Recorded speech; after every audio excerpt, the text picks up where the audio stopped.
Hi, have you ever noticed that many people, when they're writing or they're speaking, they speak in loops or they just either repeat themselves or use too many words?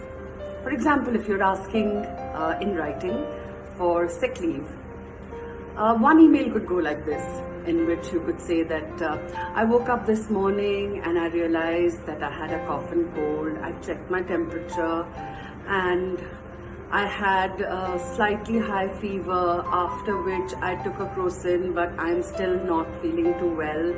So I would like to request you, if there is no problem in giving me the day off, that could I have the day off? Compare that to a simple and precise email in which you say that I woke up with a sore throat and I'm running a fever. Kindly allow me to rest for a couple of days at home. I'll be happy to guide the team, or I'll be happy to talk to the people.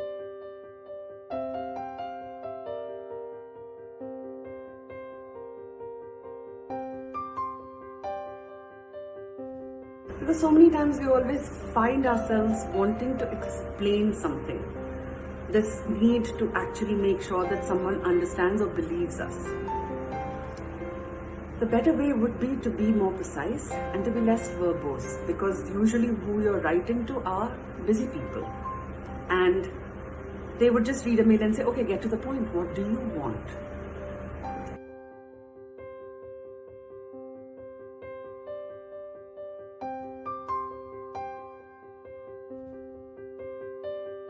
For example, we are talking to someone and we say that that person is actually very, very good, really good at doing his or her job.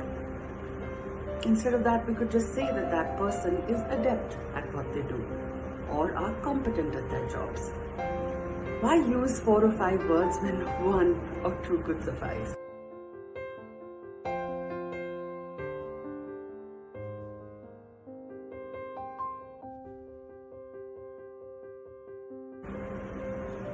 Clichés. I mean, how hard is it to actually avoid using clichés when you write and especially when you speak? It's not rocket science, is it? In fact, it's not rocket science is one of my most hated clichés. The cliche that I hate the most, because it has been abused to the point of becoming absolutely redundant when someone uses it. Well, yes, if you are trying to design a baby chair, it is not rocket science. It is design of a baby chair. An argument is going quite well when you suddenly introduce a generalization. It could be a debate or a discussion at work in which you, at a loss for words or at a loss of a good point, might say, you're always picking on me. Or it could be a domestic argument. You could be arguing with a loved one, and or it could be in the middle of a fight and you say, you're always checking me. You're always checking me about my spending, or you are always after me. I don't know why you never listen. You never listen to me.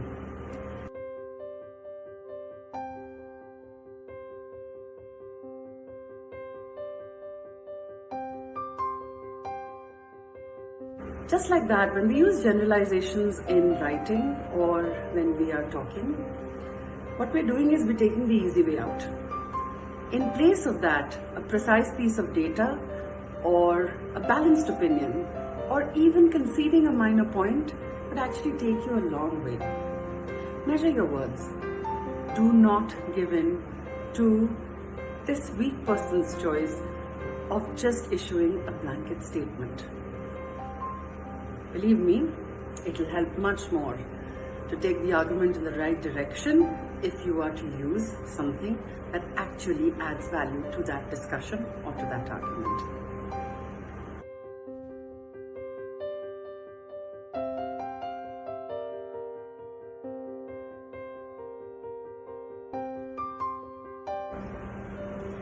Another thing that I ask people to avoid whenever I am talking about effective communication is using certain words and expressions that actually don't quite mean anything.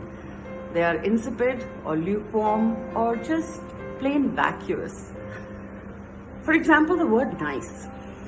If someone is asking you how they look, or if you want to give a one-word response to someone's hard work, nice is not nice at all. It is actually very, very lukewarm, it's vague, and it's insipid.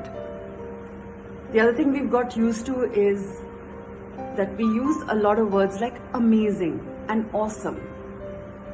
Now in language, when we're talking to friends, it is of course fine, it's possible.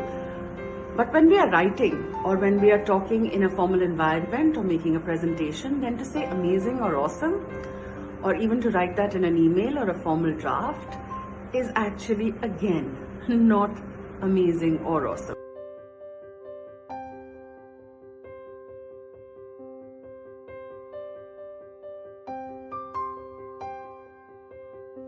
So many times I see letters, emails, or sometimes even manuscripts that I look at, or articles when I'm editing, or student assignments, and the use of the word very or the use of the word really.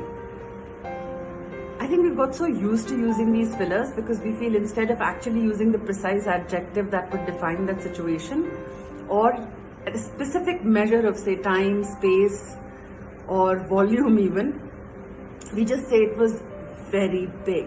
It's a very big project. It's a really tough project. It's really none of my business. I am very, very sorry.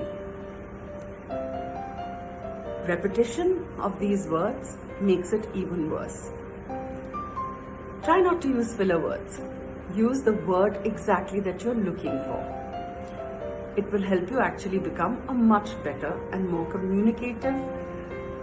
It will help you become a much better communicator and lead to more effective outcomes.